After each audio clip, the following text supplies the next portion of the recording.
ગામડું આ શબ્દ સાંભળતાની સાથે જ તમારા મનમાં વિચાર આવે રાત દિવસ એક કરીને ટાઢ તાપ અને વરસાદમાં સખત મહેનત કરતા ખેડૂતનો. અને જો કોઈ તમને પૂછે કે ખેડૂતને વર્ષે કેટલી આવક થાય, ત્યારે તમારો જવાબ હશે કે 5 લાખ, 10 લાખ કે વધીને 20 લાખ. પરંતુ જો ખેતીમાંથી કરોડોની આવક થતી હોય તો તમે પણ કહેશો શું વાત કરો છો. જી હા, જાણીને કદાચ તમને નવાઈ લાગશે, પરંતુ આજે એક એવા ગામની વાત કરવા જઈ રહ્યો છું જ્યાં ખેડૂતો ખેતીમાંથી કરોડોની આવક મેળવે છે. એટલું જ નહીં, આજકાલ પૈસા કમાવવા માટે લોકો જ્યારે ગામડું મૂકીને શહેર તરફ દોટ મૂકી રહ્યા છે, ત્યારે આ ગામમાં ખેડૂતો ઘર બેઠા જ કરોડો કમાઈને ગામડામાં જાહુ જલાલીનું જીવન જીવી રહ્યા છે.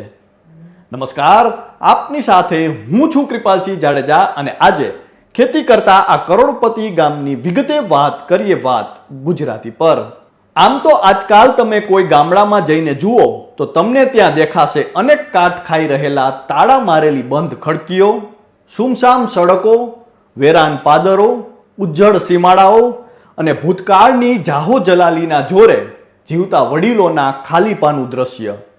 કારણ કે ગામડાઓ હવે સતત ખાલી થઈ રહ્યા છે અને શહેરો ભરાઈ રહ્યા છે. આજના યુવાનો હવે સતત ખેતીથી દૂર જઈ રહ્યા છે અને તેનું કારણ જો કોઈ હોય તો તે છે અનિશ્ચિત આવક. પરંતુ જો આધુનિક ઢબે ખેતી કરવામાં આવે તો એ જ ખેતીમાંથી માણસ ધારે તેટલી આવક મેળવી શકે છે અને તે એલાવંચેરી ગામના ખેડૂતોએ સાબિત કરી દીધું છે.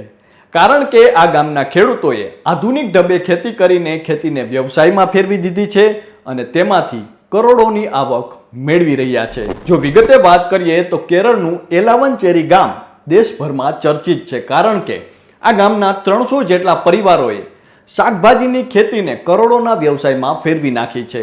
એ પણ કોઈ સરકારી સહાય કે નસીબ વિના. ફક્ત દ્રઢ નિશ્ચય, સ્માર્ટ ખેતી અને એક ક્રાંતિકારી મોડેલે આ ગામના ખેડૂતોને શ્રીમંત બનાવ્યા છે. હજારો ટન શાકભાજીનું ઉત્પાદન. તમને પણ થતું હશે કે ખેડૂતો કરોડપતિ કેમ બન્યા? તો જણાવી દઈએ કે 1996 થી ઇલાવંચેરીના ખેડૂતોએ VFPC કે એટલે કે શાકભાજી અને ફળ પ્રમોશન કાઉન્સિલ હેઠળ સૌપ્રથમ યોગ્ય જ્ઞાન, જરૂરી સંસાધનો અને મજબૂત સાહસ સાથે સામૂહિક ખેતી શરૂ કરી. આ સામૂહિક ખેતીમાં ખર્ચ અને નફો ખેડૂતને વહેંચવામાં આવે છે, જેમાં ક્યાંય પણ વચેટિયા વ્યક્તિને રાખવામાં નથી આવતા. વાર્ષિક 5000 ટન શાકભાજીનું ઉત્પાદન. કદાચ તમને જાણીને નવાઈ લાગશે કે આજે આ ગામમાં વાર્ષિક 5000 ટનથી વધુ શાકભાજીનું ઉત્પાદન થાય છે. અહીં રાઈ, દૂધી, કારેલા, ભીંડા, મરચા સહિત 30થી વધુ જાતના શાકભાજી ઉગાડવામાં આવે છે. ખેતીમાં ટપક સિંચાઈ, માટી પરીક્ષણ અને ગુણવત્તાયુક્ત બીજનો ઉપયોગ કરવામાં આવે છે, જેના પરિણામે અહીં શાકભાજીની ગુણવત્તા પણ ઉત્તમ હોય છે. આ જ કારણ છે કે ખરીદદારો અહીંથી શાકભાજી ખરીદવાનો પ્રયાસ કરે છે. 16 કરોડ રૂપિયાનો વ્યવસાય. આ ગામના લગભગ 300 પરિવારોએ સામૂહિક રીતે ખેતીને 16 કરોડ રૂપિયાનો વ્યવસાય બનાવ્યો છે. NR શિવદાસ નામના એક ખેડૂત સહિત અનેક એવા ખેડૂતોએ 1 કરોડ રૂપિયાથી વધુની કમાણી કરી છે. તેઓ સમગ્ર દેશ માટે એક ઉત્તમ ઉદાહરણ સ્થાપિત કરી રહ્યા છે કે ખેતી કરીને પણ કરોડપતિ બની શકાય છે. એક રિપોર્ટ અનુસાર આ ગામના મોટા ભાગના ખેડૂતો 20થી 50 વર્ષની વયના છે અને અહીંથી શહેરી સ્થળાંતર પણ ઓછું થાય છે. આ ઉપરાંત આ ગામમાં જ્યારે જમીનની અછત હોય છે ત્યારે ખેડૂતો વધારાની જમીન ભાડે લે છે અને શાકભાજી ઉગાડે છે.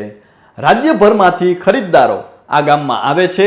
નજીકની પંચાયતોને પણ આ ગામમાં ખેતી વ્યવસાયમાં ભાગ લેતા હોય છે. ત્યારે એક બાજુ જોઈએ તો અત્યારે આ પ્રકારનું ગામડું છે, તો આ સિવાય હિમાચલ પ્રદેશના શિમલામાં આવેલું માડાગાંવ ગામ પણ સૌથી અમીર ગામમાં ગણાય છે. આ ગામની આવકનો મુખ્ય સ્ત્રોત સફરજનની ખેતી છે, જેમાંથી ગામના લોકો કરોડોની આવક મેળવે છે. મડાવગ ગામમાં 225થી વધુ પરિવારો રહે છે અને દરેક પરિવારોની સરેરાશ વાર્ષિક આવક 35 લાખથી 80 લાખ રૂપિયા છે.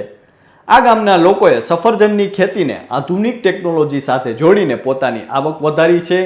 મડાવગ ગામની સફરજનની ખેતી વિશ્વભરમાં પ્રખ્યાત છે અને તેની ગુણવત્તા માટે તેને ઊંચી કિંમત મળે છે. આ ગામના લોકોએ પોતાની મહેનત અને સમજદારીથી આ ગામને સૌથી અમીર ગામ બનાવી દીધું છે. આજે બદલાતા સમય સાથે લોકો શહેરને વધુ પસંદ કરી રહ્યા છે, પણ જો આ રીતે ગામડાની શાંતિ અને કરોડોની આવક હોય તો લોકો ક્યારેય શહેરમાં જવાનું કદાચ ન વિચારે. ત્યારે આ ગામ અનેક લોકો માટે પ્રેરણારૂપ છે. આ અંગે આપ શું માની રહ્યા છો તે કોમેન્ટ કરીને અમને જરૂરથી જણાવજો. તો અત્યારે બસ આટલું જ. ફરી કંઈક આવી અજાણી વાતો આપના સુધી પહોંચાડતા રહીશું અને મળતા રહીશું વાત ગુજરાતી પર.